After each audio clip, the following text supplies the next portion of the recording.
We're in South Dakota today, and I'm in a new county, never hunted before, kind of on the western side of the state. And I didn't draw a tag for my normal area, so I picked up a leftover tag for this county. And like usual, when I go to new places, I scouted it online, looked at satellite images of the public properties. And last night I drove over and got a couple hours sleep, and then got up this morning, and as daylight, blanketed the area, I saw that the land I was on wasn't very enticing. It was chock full of cedars and no suitable trees for roost trees, and no sign of turkeys. I rode around, checked out some other public properties, and they all were pretty much the same. So I decided to come down here and start asking private landowners along the river, ranchers and whatnot, and farmers. And tell you what's funny, the first place I went to, I pulled into the driveway and got out to go knock on the door, and I looked over my left, and there's a strutter with two hens right there in the yard, basically. And he wasn't too afraid of me. And there's a good reason, because the lady doesn't allow anybody to hunt there, and so the birds aren't pressured. Next place I went was actually right across the road, to the rancher across the road, and surprisingly, he told me he hasn't seen any turkeys in the area in years.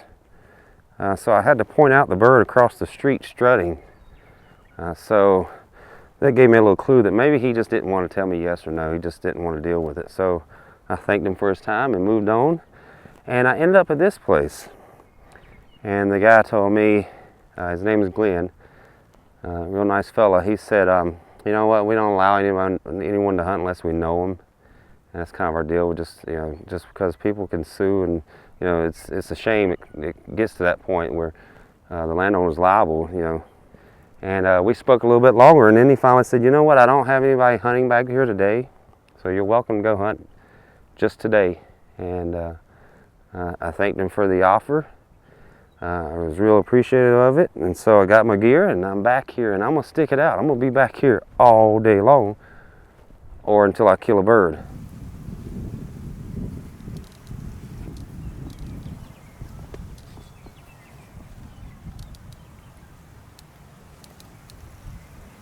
A little chilly today too. It's mid to upper 30s right now. Calling for rain, snow mix tomorrow. So I'm gonna hopefully try to get it done today.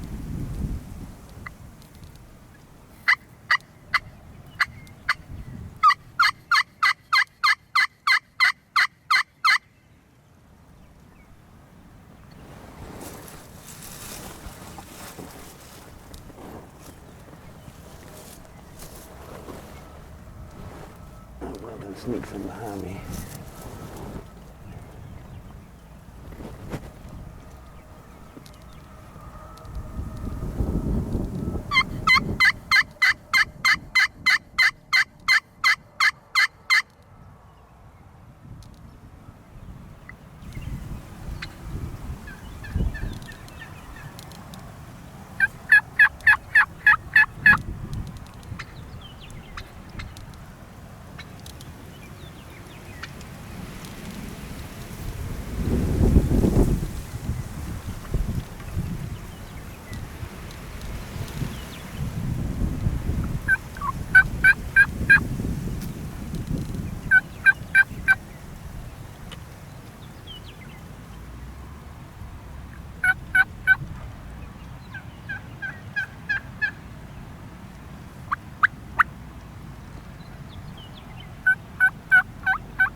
Well, for this afternoon's hunt, I came to the other end of the rancher's property.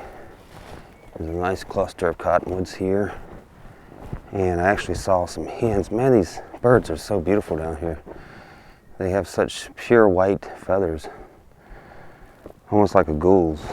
So used to seeing those kind of dirty white hybrids. So it's a nice little treat to see how these look. But anyway, I'm gonna slip in here and set up and do blind calling this afternoon. Last shot, last chance. It's not gonna do me any good running all over the place. And those hens are not far away. They're right, I don't know, a couple hundred yards away. Let's see if I can get across this river.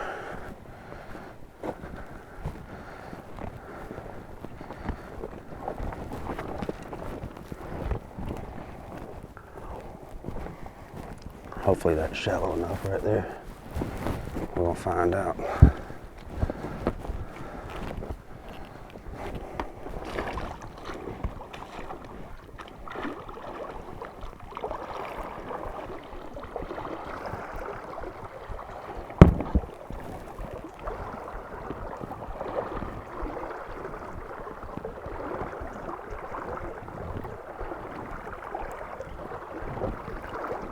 Perfect.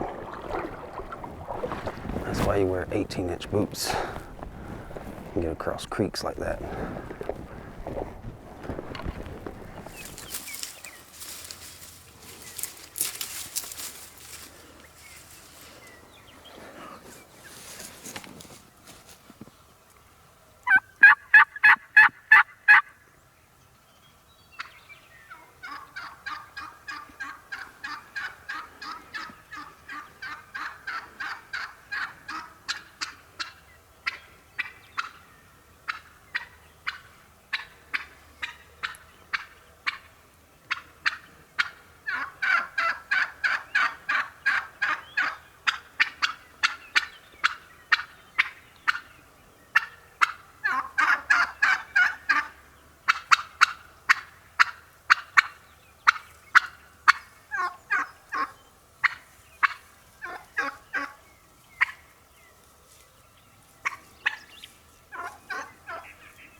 Alrighty.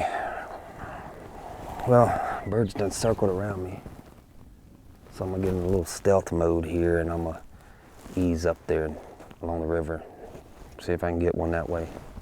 Be back to get you, camera, in a little bit.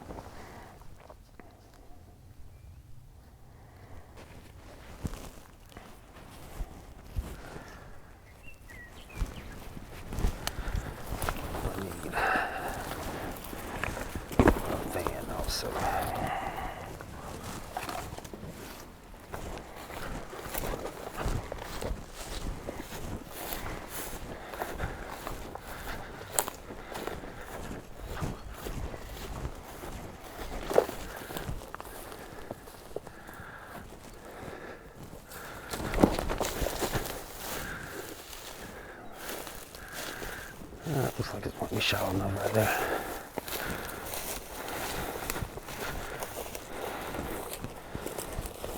Yeah, I gotta get across this river.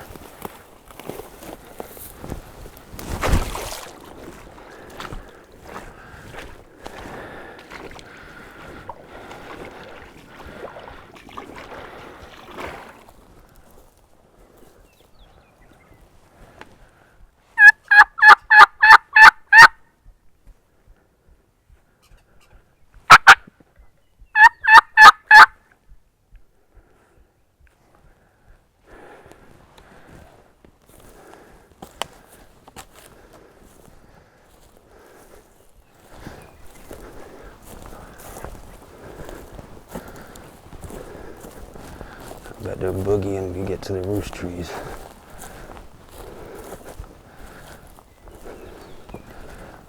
I must bet that's what they're doing.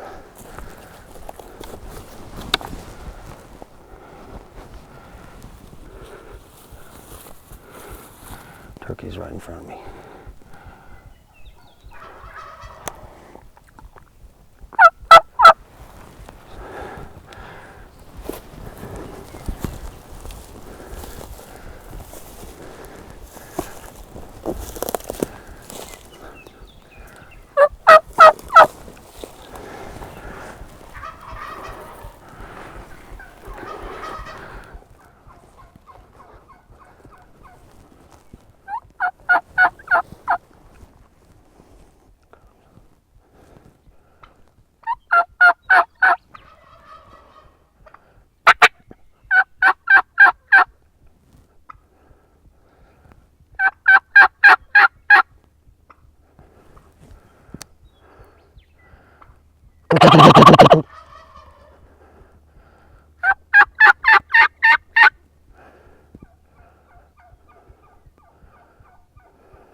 Look at that beautiful bird. He's got some nice hooks on him too. They're almost an inch, it looks like. Look how white that feather, those feathers are. First turkey I saw this morning when I was riding around, first thing I noticed was how white it was. And the next one, how white it was, and no dirty birds. All I was seeing was these pure white, pure Merriam turkeys. Gosh, they're beautiful. Wasn't gonna happen unless I got on the move. These birds were skirting around me. They weren't coming to my call. And that's because there's two longbeards and they had hens with them. And the hens weren't interested in coming in. Caught in some juveniles twice today, but the adult hens just didn't want to play. And so I grabbed my fan and my shotgun, threw my ninja camera on top of my head, and the rest is history. Whew. Awesome.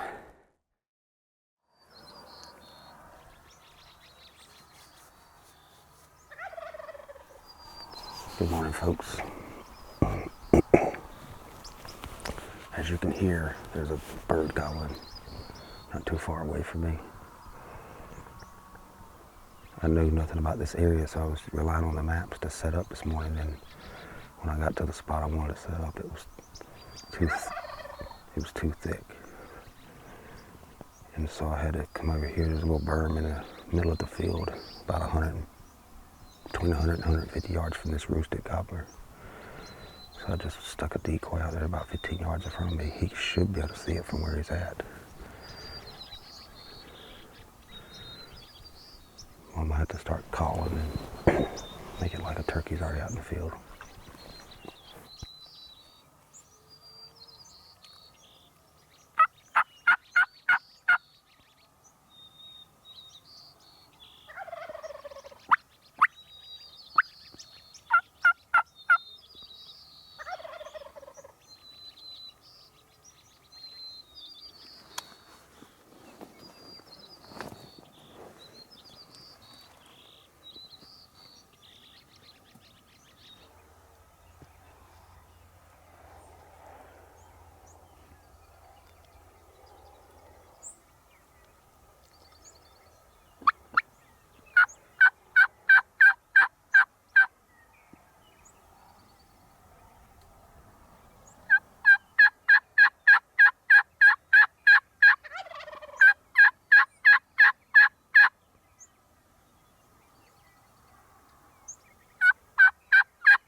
Worked like a charm. And they say don't call to them on the roost. That's exactly why you call to them on the roost, because you want their attention, especially when you're tight like this, and you want them to come to you. Nice. Tagged out. South Dakota. Beautiful bird. Nice hooks on him. I don't know, about an inch. That's a little over an inch there. It's kind of a little hook to it too. And he's got a pretty good beard here. I don't know, about 9.5 inches maybe. Beautiful bird. Came in here yesterday, I was hunting across the river, and it was windy and cold, snowy. I said, you know what, my time's probably better spent scouting from the road, glassing these cottonwoods to see where they go to roost. Then I decided to come over here and talk to this landowner, get some intel from him. In doing so, he gave me permission to hunt his property. Well, I glassed until dark and didn't really see anything. I saw a few hens going across the field, but a coyote howled right before dark, and I got this bird to gobble over here. And I speculated he had those 2 hens with him. I could see 3 birds up in the tree, and he was the only one that appeared to be gobbling, so I figured the other 2 were hens, and that's what they turned out to be, 2 hens. And basically I had to use a map, to satellite images, to pick a spot. Well, the spot over there that I wanted to pick, because it's kind of blocked by the wind. It blocks the wind from the north, so I would have been a little more comfortable this morning. It was thick, and so I was going to try and make my way over here, but then I saw this little thicket of plum trees or whatever it is, flowering trees, and to cut cornfield here. I said, well, this will be perfect. I'm 150 yards from the roosted birds. Put my decoy out here, and I set up in there. And because the decoy is out here in the field and they could see it, I went ahead and started calling. And I usually call when they're on the roost anyway. I don't think gobblers can figure out, you know, hey, what's this bird doing on the ground already? Called a lot to it and called aggressive. He was gobbling well, and he flew in and pitched, you know, landed right here in front of me, right in gun range. And then he walked right up to the decoy. So, great way to finish my hunt here in South Dakota.